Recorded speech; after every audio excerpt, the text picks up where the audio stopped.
Okay. Today is perfect. So thank you so much to Watanabe Sensei, to the rest of the Institute of Comparative Culture. Of course, thank you so much for the people who have come here. Thank you so much to Beatriz, and of course to Javier Medina Anquela, who has greatly helped me with the PowerPoint. And we have been talking about these topics for many years.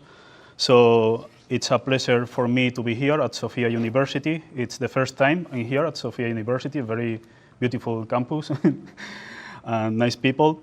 So today I'm going to talk about the making of contemporary Japan in the Hispanic Imaginaries. I will start with a couple of pictures that are quite famous, let's say that. I think that everyone who lives in Japan, who has been in Japan for a long time, can see that these pictures depict reality, or they are idealizations, they are negative portrayals. So in the first picture, we have a salaryman who is drunk in the subway. The second picture, we have a family enjoying in the hanami during the sakura. So during this lecture, I will mainly focus on the main cultural representations of Japan that today exist in the Hispanic world. So first of all, I will do a brief review of my academic interests. I'm interested in the social construction of utopian, dystopian, and apocalyptic representations of the future and the present.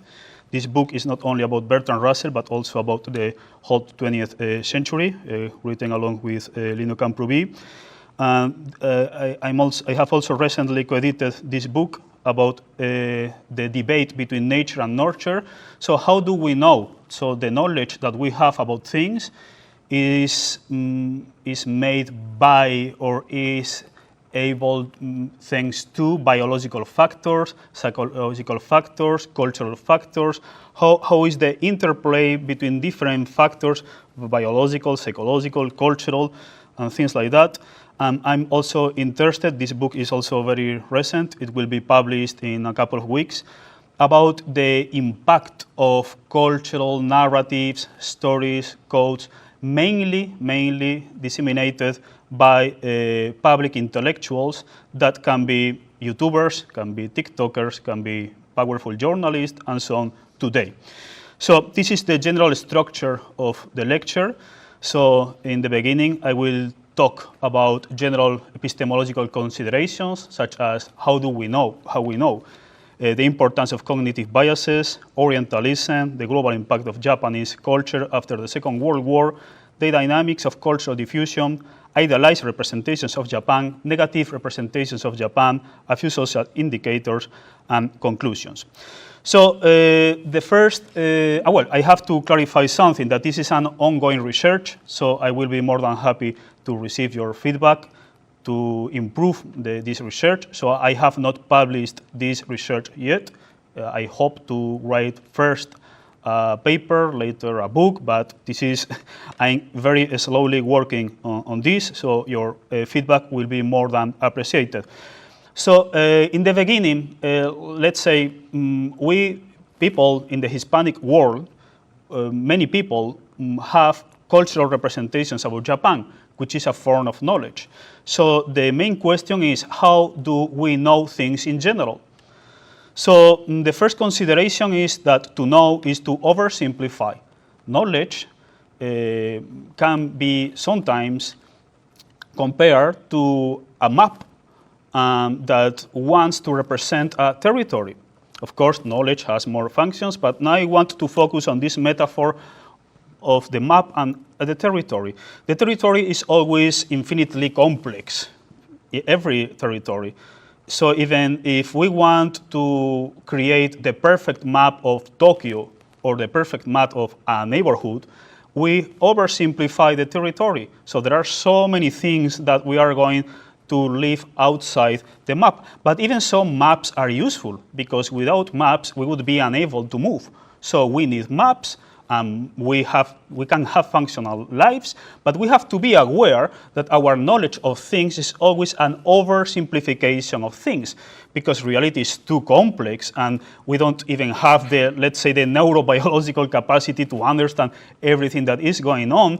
And if we try to understand everything that is going on just right now, all the millions of photons impacting on my eyes, if I want to know all the complexity, I just am totally paralyzed. So I do nothing, I say nothing. So to know is to oversimplify. Here we can see a traditional map of Japan and a modern map. So the traditional map distorts, because oversimplifying is always a distortion.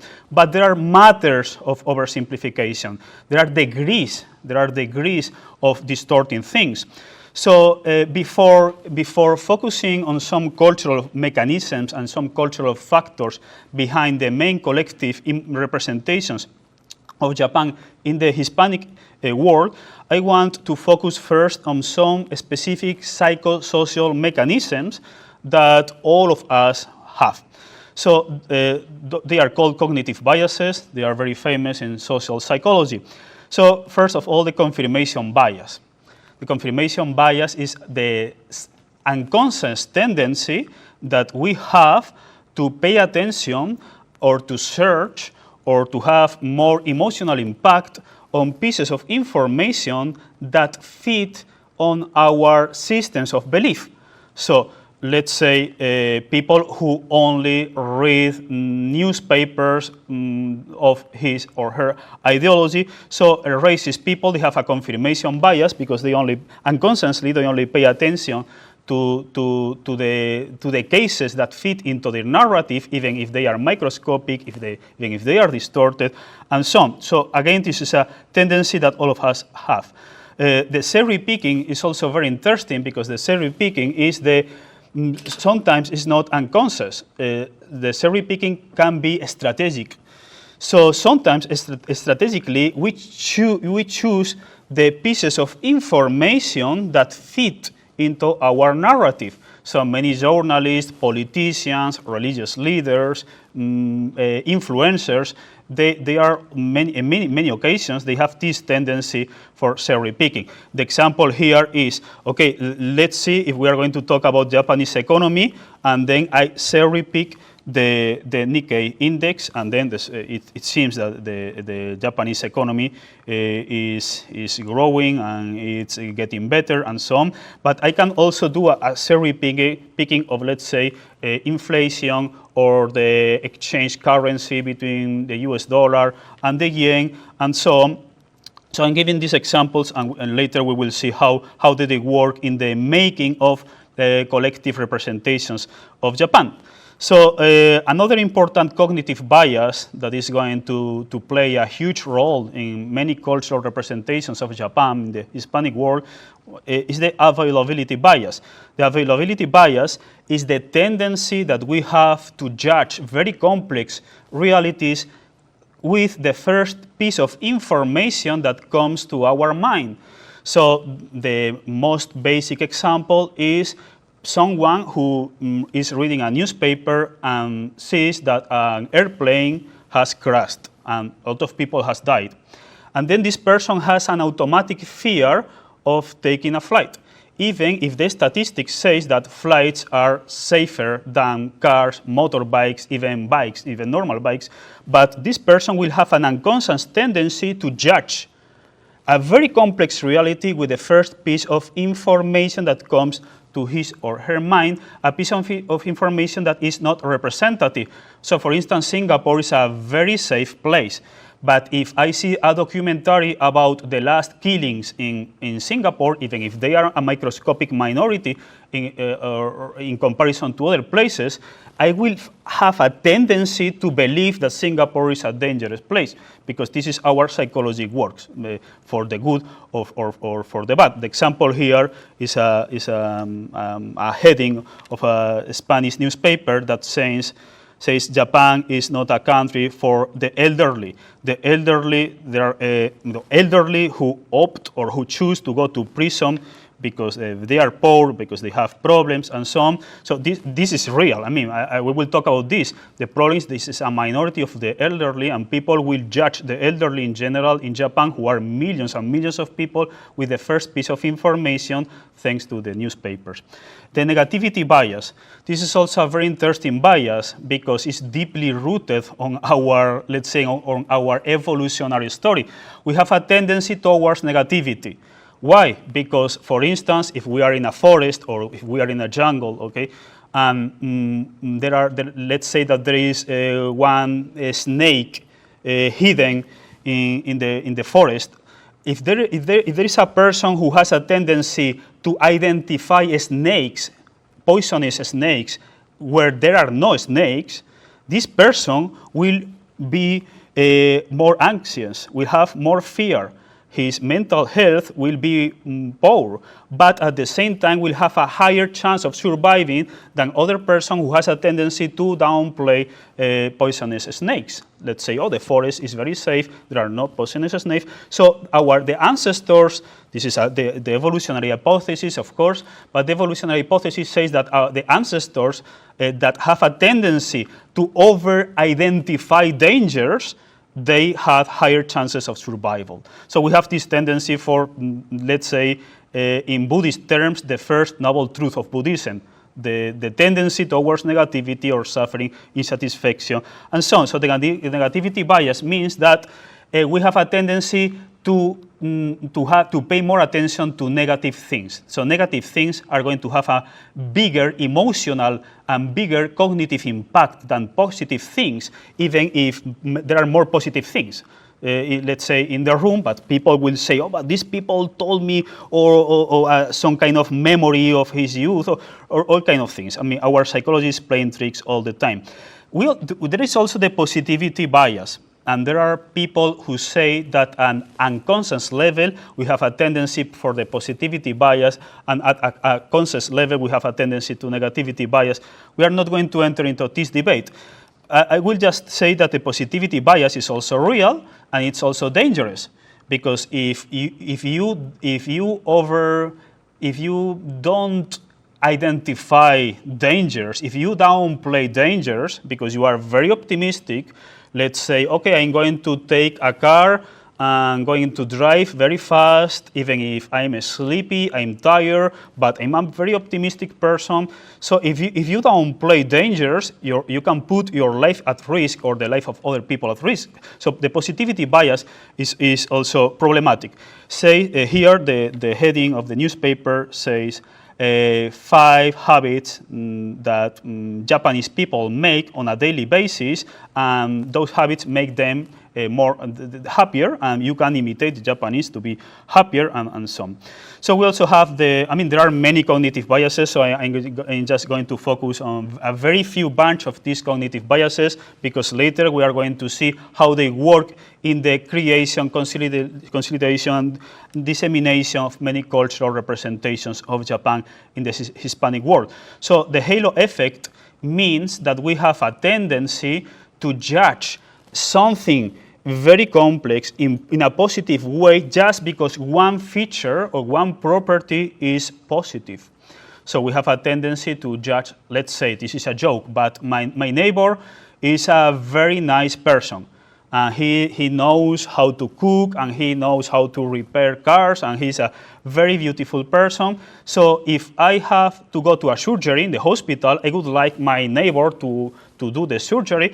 It would make no sense. But the example is, we have the tendency to believe that because something has a very good feature, that the very good feature, let's say, that expands on the generality of that thing or that city or whatever. So we're going to judge a city, the city is very good just because one or a couple of specific features or something like that. We also have the horn effect. The horn effect is the opposite tendency to judge something generally as bad just because one feature is bad. So maybe it's a TV show, the last season was very bad. So the whole TV show was very bad. We will remember the last TV, or we break with a person, or all our relationship was very bad just because the last couple of years they were very bad, or something like that. But we also judge cities, societies, religions, ethnic groups, moments of history through the Horn effect. Just because of one negative feature, it seems that it's going to eclipse or it's going to expand the negativity to all the other features if they are not, even if they are not that negative. And the last bias I'm going to talk about is the in-group bias. It's the tendency, the tribalistic tendency that we have to judge things as good if they are inside our tribe, inside our group. So negative things that happens in our group will be identified as external influences. So the in-group bias will make, this is an example of Attack on Titan, it's a very famous anime and manga, in which there are two groups of people. Neither of these groups of people is morally better than the other, but one group of people is totally convinced that the other are demons, evil, monsters, selfish, cruel, blah, blah, blah, dehumanizing them, and the other group of people does exactly the same. But the people, I mean, we saw the TV show or we read the manga, we see that this group, both groups of people are quite similar, but they are so convinced that they have a moral superiority over the others, and so. And the last thing is the contrast effect. That means, for instance, if we are in a job interview, or the interviewer has many candidates, and the candidates are very bad, even if there is a mediocre candidate, the mediocre candidate will seem excellent. Why? Because it will contrast with the other candidates that are very bad.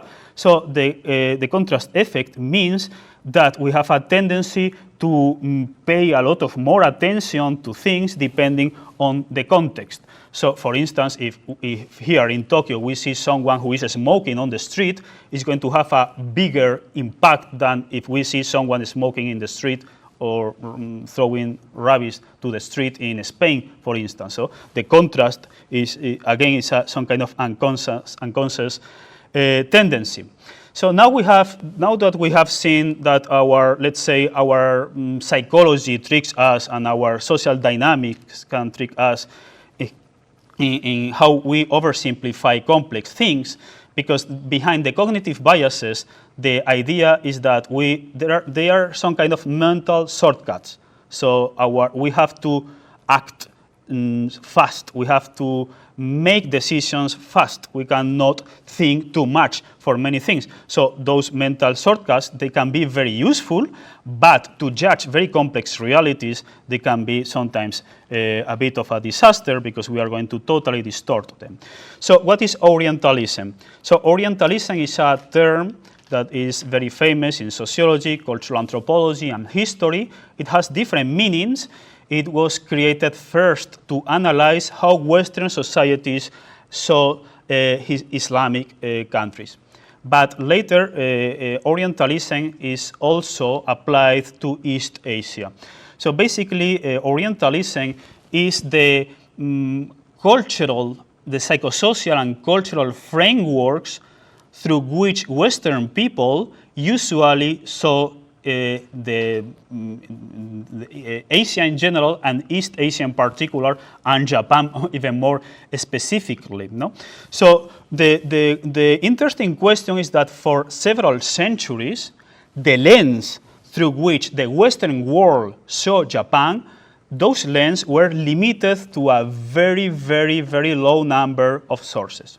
So we have the Jesuits, sometimes we have the Dutch, so we have some travelers later with the Meiji period. So we have a beautiful collection of books, letters, and writings, but they are so limited, they are very few. So for several centuries, those lenses through which the Western world saw Japan were very, very, very limited. The question is that Orientalism usually, because as I have already said, Orientalism has different meanings in different sociologists, but as I'm going to use it, Orientalism means some kind of very complex relationship with, in this specific case, Japan. So people in the Western world are going to feel attracted by the aesthetics at the same time that they feel distrust of the social. This is usually, and Orientalism also has degrees. So there is a very, let's say, positive or even naive Orientalism that has a tendency to idealize some features of East Asian countries, or Japan in particular, and there is also a dehumanizing Orientalism in the worst cases. But the Orientalism usually places Western nations as socially or morally superior than Asian countries in general, and Japan specifically, even if there is some kind of attraction to the aesthetic, to the art, the cuisine, or whatever. So we have romanticized Orientalism. So as I have said, this started with, well, we have Marco Polo, but if we start with the Sengoku Jidai, we have the Jesuits and the Franciscan. If we read several of the writings and letters from the Jesuits, we see that they have this complex relationship with Japan because they are trying to understand Japan from their Western Catholic lens. So there are many features and aspects of Japan that are very attractive to them, at the same time that there are also other features that make them to even to have fear, distrust, and things like that. So the dehumanizing Orientalism, this is very important because I want to show you that these kind of cultural and psychosocial mechanisms, they work today. This is my main point here, that there is, even with all the complex and all the new advances in technology, even with all the geopolitical changes and economic changes, that there are some cultural tendencies that today have an impact, and we have to go back to the past to understand their origin. So this is Hegel, one of the most important Western philosophers, who said that the freedom was only knew by the Greeks. And Asian, he was talking about China, but he can talk about Japan, Korea. For Hegel, it was the same. People in East Asia, they are not free because they don't know what freedom is. It's some kind of mass alienated society, some kind of society of ants, without individual freedom, without individual identity, and so on. So this idea from Hegel has had a powerful impact. To begin with, it also, even in a softer way, but it continued in Marxism through the concept of Oriental despotism, through which Marxism thought that Oriental or Asian societies were more despotic than Western society. This idea comes from the Greeks. I mean, the Greeks thought that outside the oikumene, the Greek world, there are barbarians, and barbarians, such as the Persians, they are not free. They don't know individual identity. They are, of course, Alexander the Great nuanced this, but this tendency to, let's say, even dehumanize the East is very, very, very, very old. No?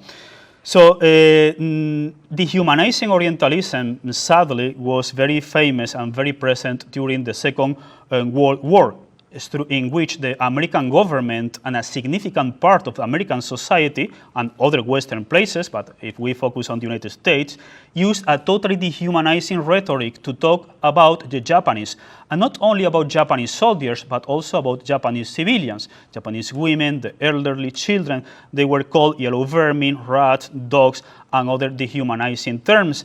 And this dehumanizing rhetoric helped to create the public support for all the war crimes committed by the United States in Japan, the fire bombing, the air raids, Japanese cities, the imprisonment of American Japanese in the United States, and so on. And even if we read Western sources about Japan in those times, they have this tendency to say that the Japanese are some kind of mass society, that they don't know that individual identity as well as Western people do, that they don't know the meaning of freedom as Westerners do, that the moral standards are lower than the Westerners, and so on and so forth. I'm talking about tendencies because, of course, the situation is always more complex, cultures are always heterogeneous, but there are tendencies in government, in newspapers, and so on. So, because I'm focusing on dehumanizing or Orientalism. In the post-war period, the worst case of dehumanizing, the Japanese started to decline. So Japanese started to become human once again to many Westerners, thanks to the post-war situation. But then the traditional Orientalism came back, such as Japan is very attractive in terms of aesthetic, in terms of the sakura, in terms of the temples or the shrines, in terms of the kabuki theater, the North theater, the poetry, the haiku, the Genji Monogatari, the whatever, the chado, the whatever, or the kimono, the yukata. The aesthetics are very attractive. They are very beautiful. It's incredible, this aesthetic. Of course, the ukiyo-e, many things, the shimasen, so many things aesthetically, but morally and socially, there is the tendency from Westerners to believe that they are superior than the Japanese, and the Japanese, they have to follow the Western way. And there is this idea that appears in Hegel, that the East Asian people in general and the Japanese people in particular, they are not creative, that they only can imitate what Western technology does, that they can only imitate Western political system, Western law systems, and so on and so forth. But outside the realm of art or aesthetics, they are less creative because they are, let's say, socially and morally inferior than the Westerners. What happened? That mainly from the 70s on, I mean, of course, I'm oversimplifying. I started this lecture saying that to know is to oversimplify, and myself, I'm oversimplifying these things because obviously we don't have the time and these things are very complex. But I would say that from the 60s, but mainly from the 70s, people not only realized that the Japanese were very good at creating cars, let's say, or creating electronics, or technology, or the Shinkansen, or all these things. Many people also started in the Western world to pay attention to other aspects of Japanese culture outside the realm of technology or the realm of art. So we have Shogun, which became maybe the first bestseller about Japanese history, and the writer was imprisoned in Singapore by Japanese soldiers. So the writer during the war, so the writer had a love-hate relationship with Japan, but even so, the book became very, very famous in the Western world. So in 1980, Shogun, the TV series, was released, and it stars Toshiro Mifune, that maybe the most famous samurai actor of the 20th century, thanks to Akira Kurosawa movies and so on. The Japanese government and other private institutions, they promoted the diffusion of Oshin, which was kind of before Korean doramas. We had the Japanese doramas. Oshin became very famous because it was distributed for free in many Western countries and also in some Hispanic countries, and it also became a very, very famous this is art, of course, but people started in the Western world to be interested in aspects of Japanese culture and Japanese society outside art. And of course, we have memoirs of Agesa, which also became an international bestseller. From the late 70s on, in many Hispanic countries, including Spain, Mexico, and several others, we have the eruption of anime and manga, and in the early 80s, the video games. So that started to create even more and more interest in Japanese culture. So I remember that when I was a kid in the 80s, most TV shows for children, they were Japanese. So in other Hispanic countries, it also happened the same. So in the 2000s, the Japanese government started to talk about Cool Japan, but Cool Japan can be, Oshin maybe is a part of the Cool Japan movement, and so on. So what we have, that this growing interest in Japanese culture in the Hispanic world, that of course is heterogeneous. It depends on different social classes, different gender, different cities, countries, and so on. But I don't have time here to differentiate these things, so I will talk about the Hispanic world. But of course, there is a lot of differences and diversity there. So we have the tourism boom and the social networks boom. So what happens that now we live in the time of YouTubers, of TikTokers, of digital journalism, and so on. And all these things are going to trigger even more and more interest in Japan. But what is very interesting is that when I was a child in the 80s and the 90s, we didn't have internet until the late 90s in Spain, or at least in the average house in Spain. So if you wanted to know something about Japan, you had to go to a library, or you had to go to talk to a professor in a university, or you had to rent a specific documentary.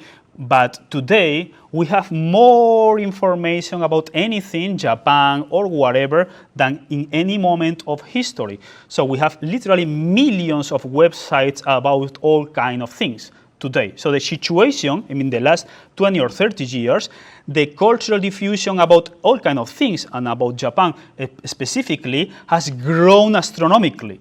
But paradoxically, even if there are so many websites, so many digital news, so many YouTubers and TikTokers and all kinds of things talking about Japan, the interesting thing from a cultural perspective is that there are few cultural representations about Japan, or better said, few or an oligopoly or a very limited number of cultural representations about Japan.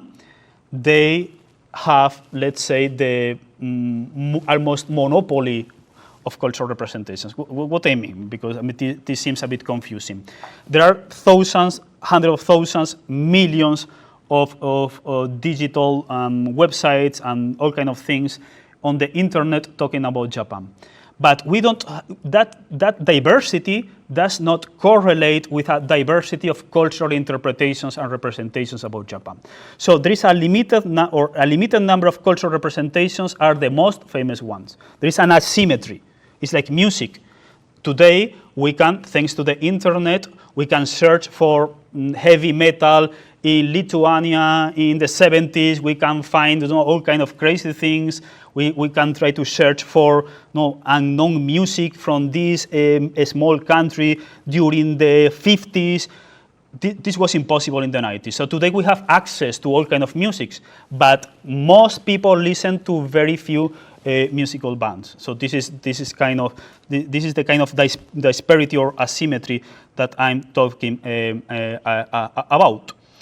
It's also very interesting because there are different channels of cultural diffusion about Japan. The question is that for instance, YouTube, of course, a doctoral dissertation, someone who has been studying some complex aspect of Japanese culture for 10 years is going to write a doctoral dissertation, or maybe will publish books in an academic publishing house. The cultural impact of this book or the cultural impact of this doctoral dissertation usually is going to be much smaller than the cultural impact of an influencer on YouTube or TikTok that maybe knows little or nothing about Japan or whatever he or she is talking about, but the videos are watched by the millions. This doesn't mean that the doctoral dissertation is always right and the influencer is always wrong. I'm just saying that there is a disparity and a very complex asymmetry because people who are spending their lives researching on complex aspects of Japanese and culture, and Japanese society and culture, they have much smaller impact than other kind of people who talk to the millions, if we are talking about the most famous YouTubers and social influencers. And the Hispanic world, now there is a new phenomenon, which is also very interesting, and is that thanks to digital journalism, even the most famous newspapers, for instance in Spain, many news, they rely on YouTubers.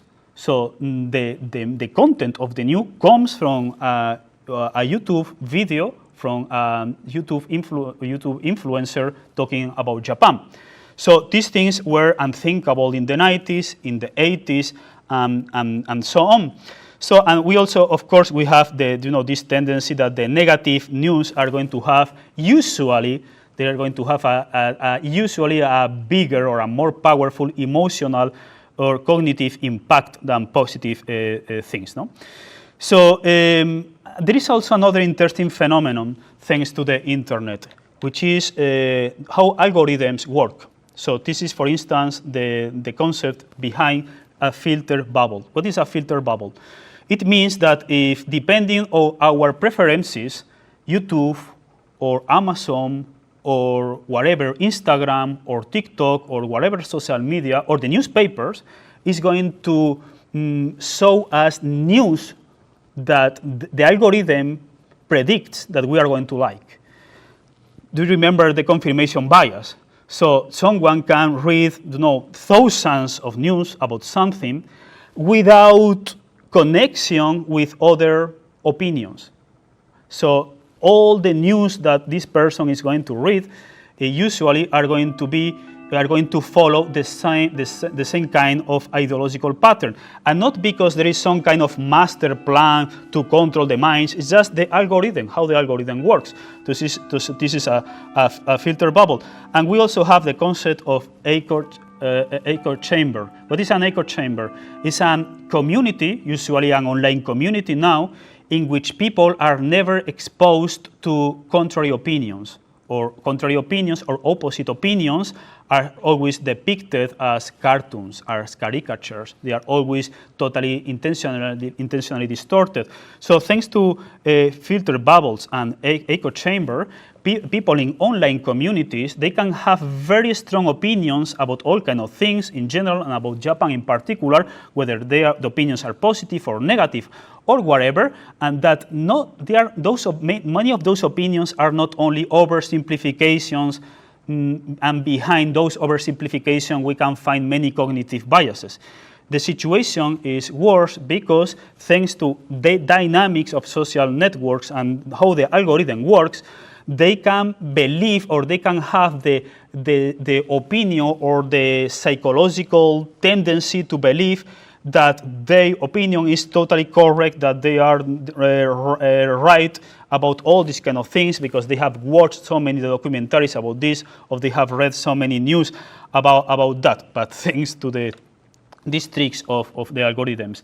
And lastly, we have the spiral of silence. What is a spiral of silence? It's a cultural tendency that, for instance, if someone writes a post on YouTube about a very negative thing about Japan or a very positive thing about Japan, and most people agree with the opinion, with let's say the ideological tendency of the post, many people who don't agree will have fear to write. So these are the kind of spirals of silence that also triggers, also expands some cultural representations. So my main point over and over is that cultural representations are never a mirror of reality. They are always distorted views of reality. There is, of course, a degree of distortions. There is a diversity of distortions, but we have to be aware of that the lens through which we see Japan or any other reality is always distorted in some way or in other. And lastly, we have also the cultural tendency to analyze things through simplistic binary codes.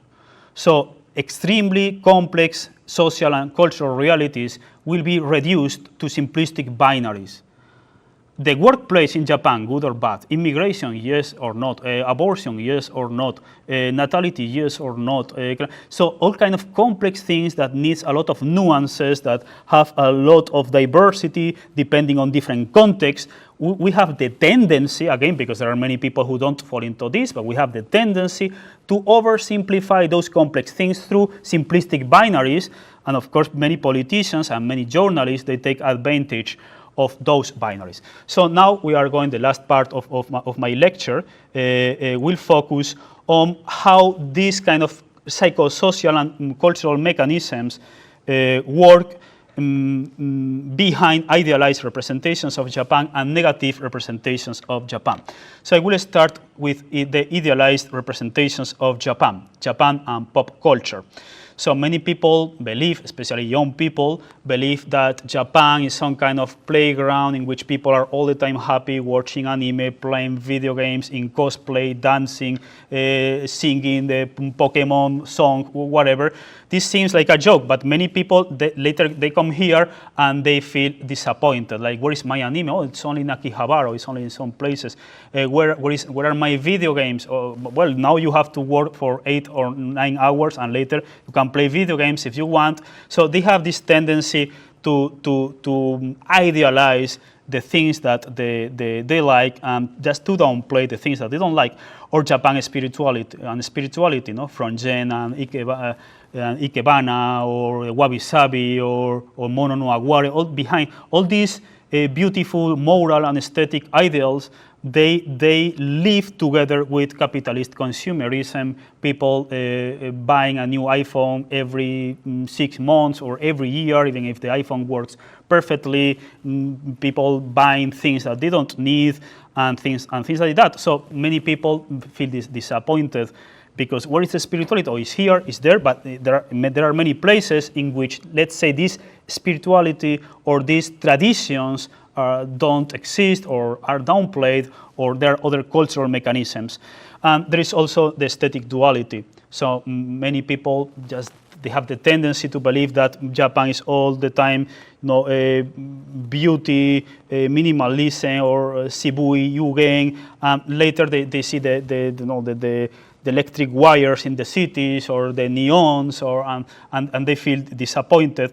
Or many people believe that Japan is a place in which, if you study and work hard, the social mobility is much easier than in other places, but they also realize that there is family inheritance, that there are other sociocultural mechanisms behind the distributions of positions of power that are not always, or in many cases, they are not related to meritocracy or effort or things like that. And there are also people who have this tendency to believe that Japan is all the time, robots and powerful technology and futuristic technology, and that they live in the future. There are many, this is some kind of meme on the internet. Japan lives in the future. Japan lives in the year 2050. Japan, and later they come, but many Japanese, they still use fax, or they use a lot of cash, or they have phones with wires, or the technologies that many people in Hispanic countries, they believe that they are obsolete. Or other people feel disappointed because they believe that most Japanese are very interested in the tradition and history, and they realize that the situation sometimes is very similar as their own countries. There are people who are interested in that, and there are people who are not interested, people who know very little, and so on. No? So now the negative representations. Okay, the negative representations have played a very huge role in diplomacy, in soft power, in propaganda, but sometimes many negative representations are outside the realm of Western soft power or Western propaganda, and they are just socially constructed because of cultural diffusions, of cognitive biases, and so on. So there are many diverse mechanisms There are no one single cause behind negative representations. So Japan as a highly militaristic society throughout history. There are many Western books that say that the history of Japan is the history of war and blah, blah, blah. So, but we know that with Nara Jidai and Heian Jidai, we have almost 500 years of peace, that we have the Edo period. Even in the Kamakura Jidai, there are moments of peace. In Europe or in Spain, everything is full of castles, because in Europe there were many wars, of course. And this is even more problematic, the concept of dehumanization, emotional coldness, and social and personal alienation. Why? Because in many occasions, this negative representation of Japan comes for not understanding cultural codes. For instance, in Spain, it's very popular that when you meet someone, if it's a woman, you kiss on the cheeks, or there are many hugs, people are all the time. But here in Japan, they saw the appreciation of people with other cultural codes that are, I'm not going to say that they are better, that they are worse, they are just different. So many misunderstandings about Japanese culture, about how Japanese express emotions, how Japanese express love, how Japanese express empathy and friendship, and so on. Many Westerners, they don't understand those codes, those mechanisms, and they fall into this distorted negative representation of emotional coldness. In the Western world, there are also, and in the Hispanic world, there are also this duality between Japan is sometimes accused of being an extreme individualistic society, at the same time that is accused of being an impersonal mass society. And again, sometimes these negative representations, sometimes they come from soft power, of course. I mean, there are many documentaries that behind we have American lobbies. I mean, sometimes we can see that there is a strategic attempt to, let's say, demonize Japan or portray Japan in a negative way. But in other occasions, there are people who don't have bad intention, and they just misunderstand Japanese culture and some. And also with education and academic pressure, because usually the newspapers in the Hispanic world are going to focus only in how hard to be admitted, to be accepted, the acceptance exams, to be accepted into the best universities in Japan. The acceptance is difficult, but acceptance in Tokyo University, I think, is like 34%, but in Stanford, in Yale, in Harvard, is between 3 and 4%. So there are universities, the top universities in the United Kingdom or in the United States, the acceptance rate is even much lower, and there's a lot of pressure, and people don't talk about this, or people in the Hispanic world usually downplay that there are many universities in which the acceptance rate is very high, or there are many high schools in which the level is very low in comparison to other high schools. So of course pressure exists and overwork exists, but there is a more complex diversity, and because of the negativity bias and the availability bias and the cherry picking, in many occasions in this Hispanic world, there is this tendency to portray the education system and the workplace system not only to identify the real negative elements, that of course there are many, but to over identify negativity. So, and of course with overwork and death by overwork, and of course mental health and suicide. So there are many people in the Hispanic world that believe that Japan ranks the #1 in suicide, even when we know that that's not the case. The suicide rate of Japan is high, but there are countries with a higher suicide rate, and there are just less documentaries or less movies or less cultural representations, and so on. And of course, the elderly population, this is very famous in Spain, because recently there was a documentary talking that elderly people in general, I mean, they don't say that explicitly, but thanks to cherry picking or negativity bias and the availability bias, the impression that the documentary gives is that most elderly people are poor, that most elderly people live in isolation, and that the elderly people who steal things in order to go to prison is much higher than actually is, because of course behind elderly people who steal things, there is a tragedy of poverty, of isolation, of individualism, but these things also happen in many Hispanic countries, and the number of people who do this is microscopic in comparison to the elderly population in general, which doesn't mean that the problem is not real, but the problem is far more complex. But as we have said, we have this tendency to oversimplify things through binaries. This is yes or not, this is good, this is bad, the situation is bad, the situation is good. And if we say, oh, the situation is very complex, is very diverse, it depends on different parts of Japan, different social classes, many people will say, okay, but I want to summarize the conclusion, and they want a summary or a conclusion that is in binary terms. And of course, there are also many news and many documentaries that are all the time talking about the economic crisis and future economic collapse of Japan. This is in Spain, but also in other Hispanic countries. No, so many people believe, or many people have the impression that not only that, I mean, it's not identifying real economic problems, the national debt or inflation or gender gap or whatever.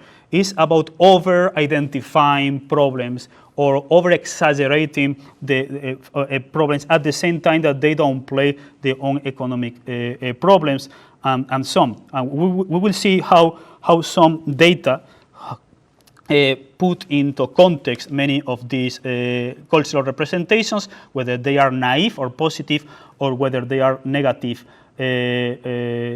or pessimistic. No? And there are, of course, many news and many documentaries and many cultural representations in the Hispanic world about how the birth rate of Japan is so low that Japanese society is going goes to extinction, basically. No?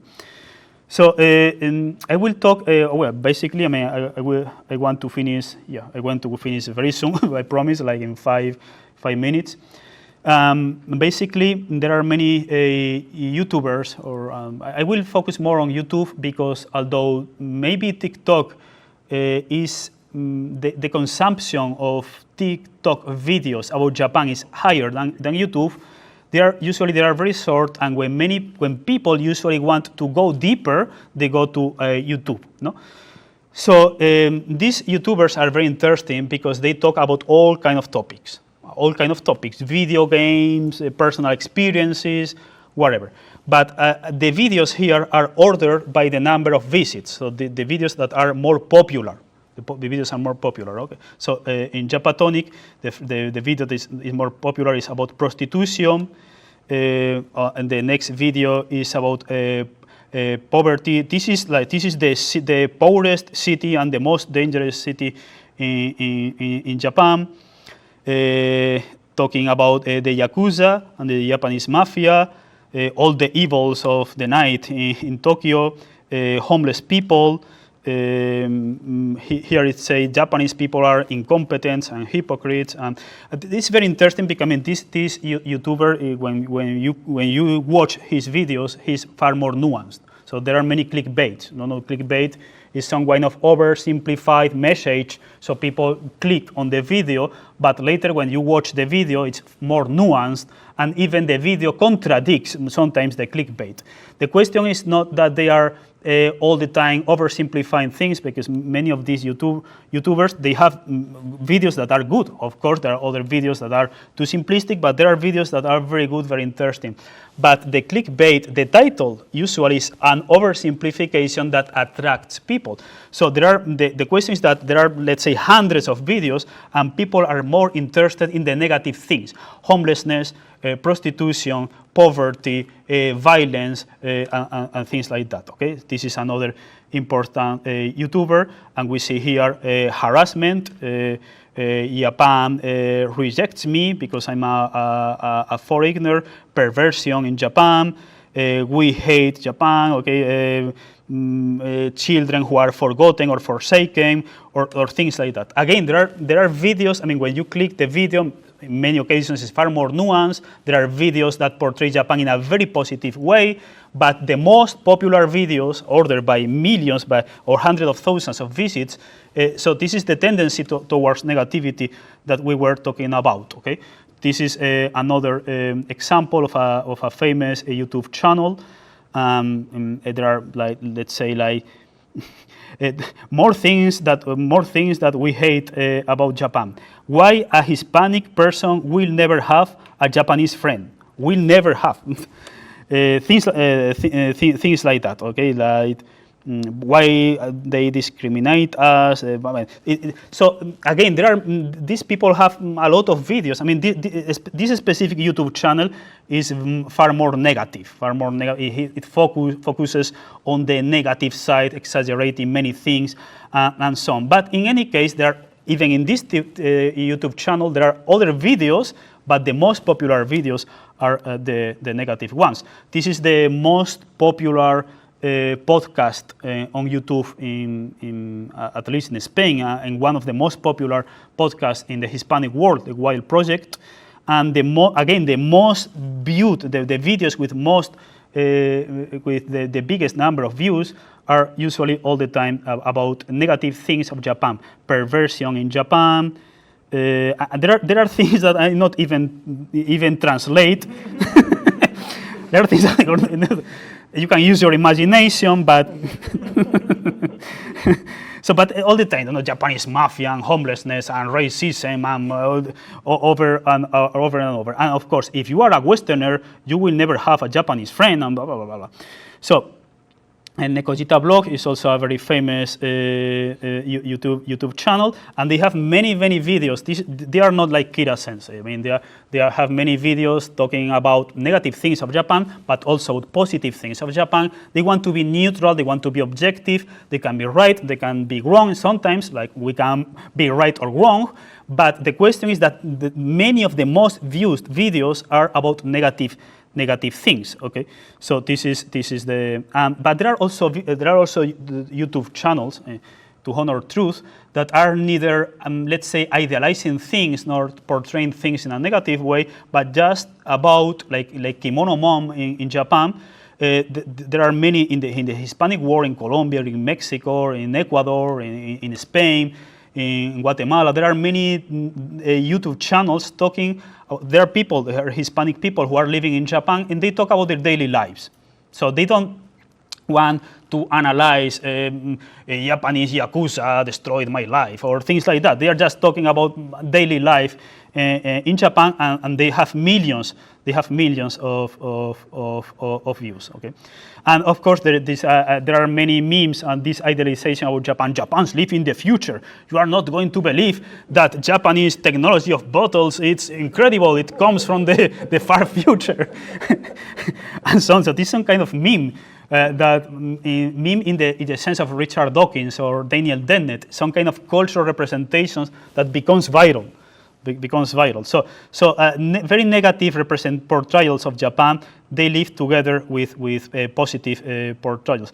I promised that I was going to finish now, but I lied. So please give me just another 5 minutes, because I'm going now to very briefly analyze some headlines of newspapers.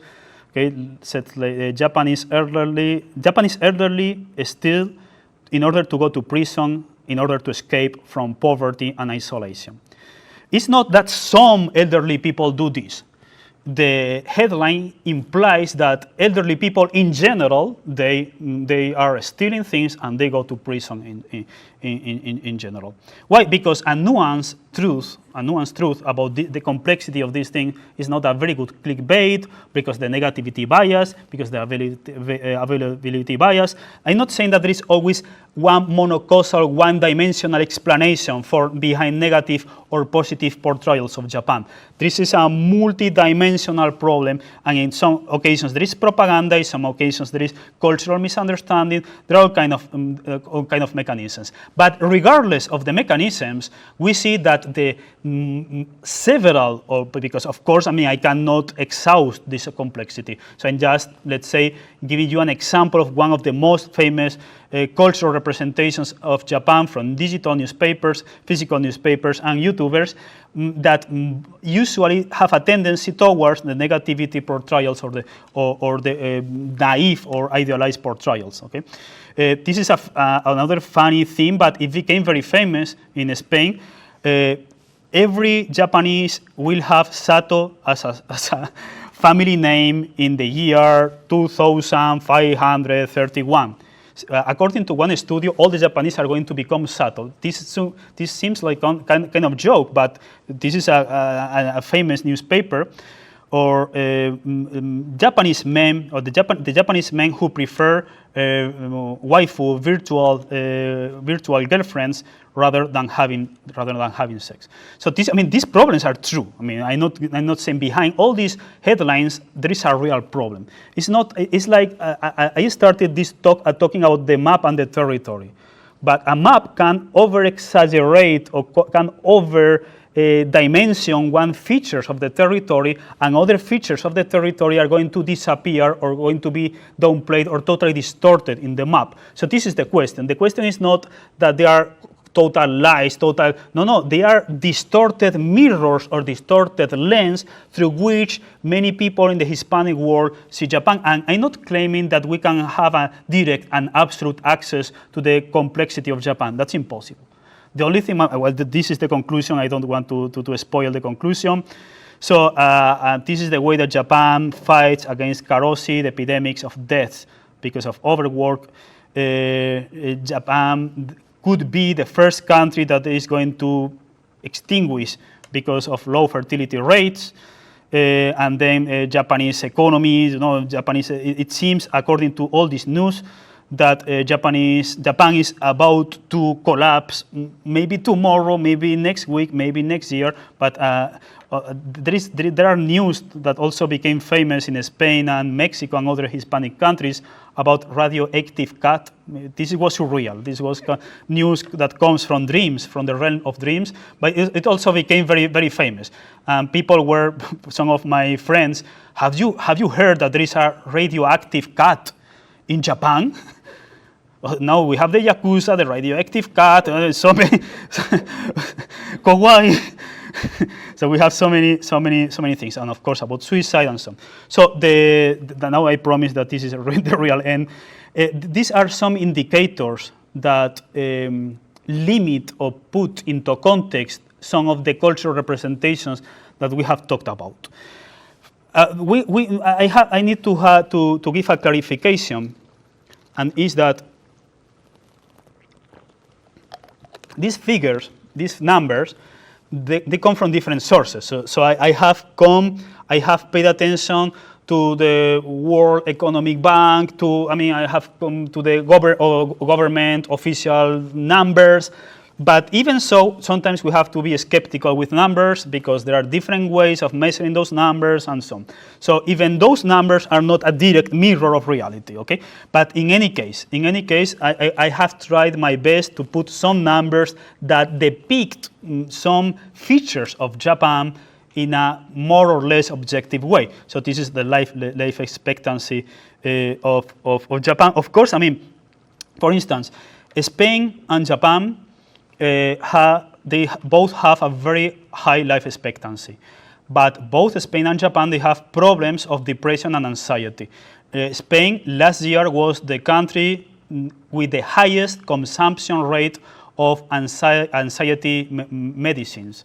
But antidepressant consumption in Spain is also far higher than in Japan. This doesn't mean that depression in Spain is higher than Japan, because in Japan there are many people who are underreported cases of depression. But in any case, we have indicators to know that there is anxiety and there is depression in Japan and in Spain.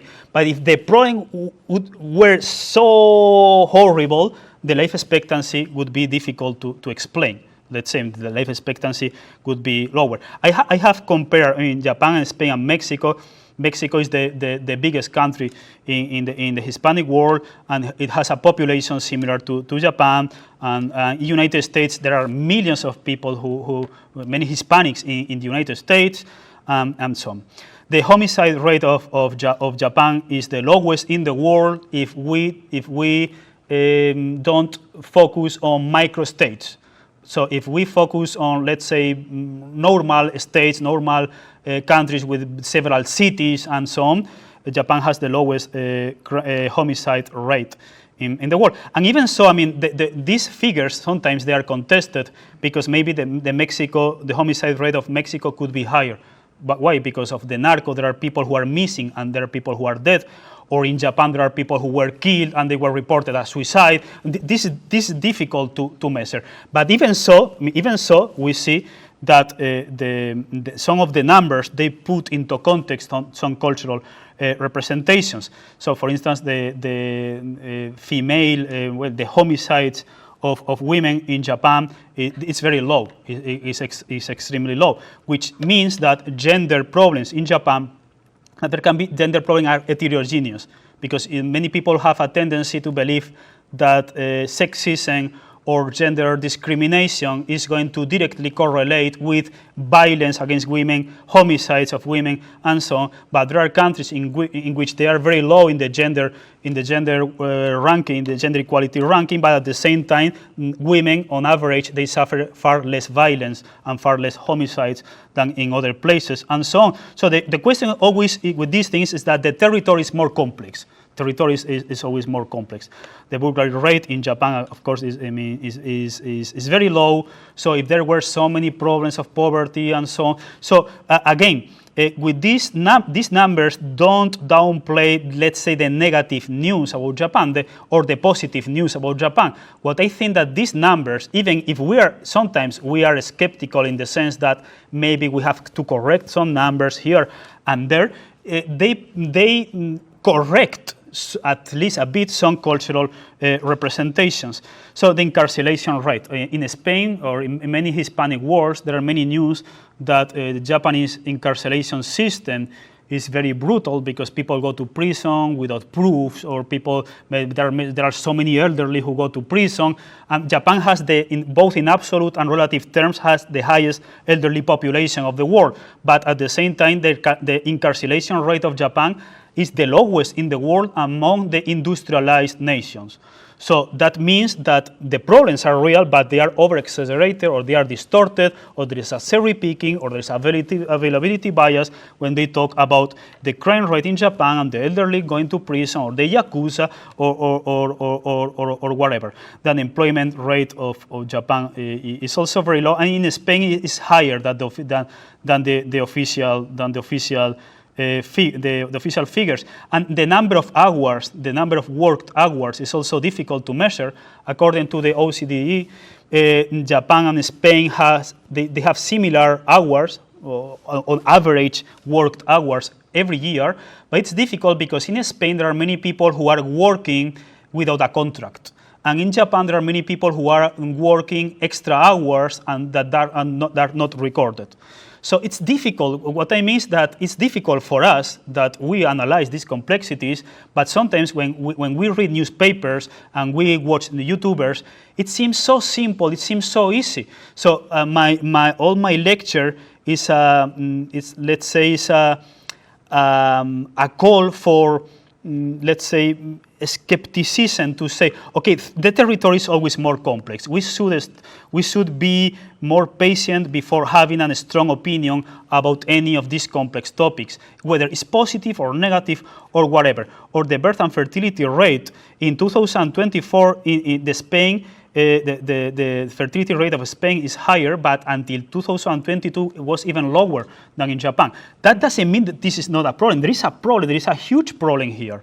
But in Spain or in Mexico or in other Hispanic world, other Hispanic countries, they believe that the fertility rate or the birth rate problem is much higher the problem is much bigger in Japan than in Spain or in Mexico and so on. But there are common problems of industrialized nations. From Singapore to Taiwan to Korea to Spain to Mexico, the fertility rates are going low and low and low, but people usually only talk about Japan. The suicide rate of Japan sadly is high. It's not the highest in the world. There are like dozens of countries with the highest suicide rate. We also have a problem that in Spain and other Catholic nations, suicide is underreported because of the Catholic taboo of suicide.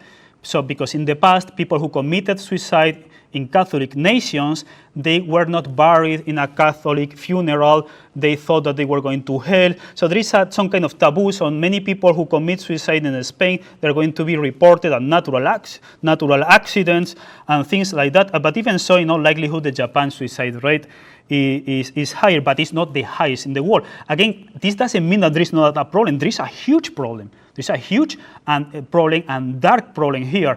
The question is that the lens through which many people see the problem in the Hispanic imaginaries is very distorted, or is distorted too much. In the workplace fatalities, we see, for instance, that Japan is very low.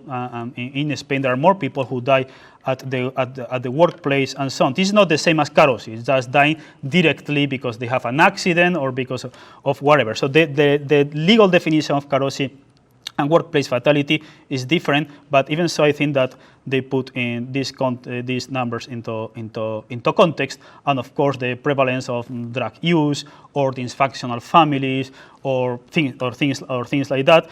There are many indicators that make Japan, let's say, that we should Japan in a less dark way than many newspapers or many YouTubers believe. At the same time, there are many indicators that say, wait, people who are idealizing Japan, look, because Japan has many problems in the political sphere, in the family sphere, in the economic sphere, and so on. So now they are the conclusions that I promised long ago. I don't remember when the world was young. So the conclusions that we have an overabundance, we have some kind of overdose of information about Japan through TikTok, YouTube, all kind of media, digital journalism, so much information. But all that information has a tendency to be divided into a few cultural representations that usually they still have the tendency to follow Orientalist narratives. And Orientalist narratives, usually they idealize the aesthetic, the art. It can be video games, it can be the sakura, it can be whatever, at the same time that there is a distrust or a sense of moral superiority and social superiority in the Western world. So many representations of Japan, they still follow the Orientalist narrative. The question is that, these questions are open questions that we have to ask ourselves. And in any case, what's the purpose of my talk? The main purpose is to be aware that to know is to oversimplify and to distort. There are many sources of distortions. Sometimes distortion is strategic. Politicians, they want us believe that their political enemies are evil, and blah, blah, blah. In other occasions, distortions are unintentional. They come from our natural tendency to oversimplify things through cognitive biases. In other occasions, the distortions are because a misunderstanding of cultural codes or cultural norms, because we compare, this norm in our culture means this, so maybe in this culture also means that. So there are many sources of distortion. So we have to be aware, we have to sit down, we have to relax before having strong opinions about any feature about Japan, whether it's to idealize Japan or whether it's to demonize Japan, to realize that the territory is always far more complex. For that reason, we need to boost a dialogue with people from different opinions, people who have been doing research about the topics that we are most interested in. And this dialogue should be open, all the time open. We shouldn't have all written on stone opinions forever about anything. This doesn't mean that we should be totally skeptical or relativistic. I have said that there are many numbers that deny the most exaggerated news about Japan, that they are demonizing Japan or they are extremely idealizing Japan. So my call is not for relativism or skepticism, or it's a moderate skepticism, because there are pieces of information that we can rely more on than others. So that's all. Now if we can start the dialogue. Again, this is an ongoing research. I'm very sorry if I extended the lecture a bit, but I wanted to talk about all these topics. So I have not published yet about these things, so any feedback that you give me will be more than appreciated. Thank you so much.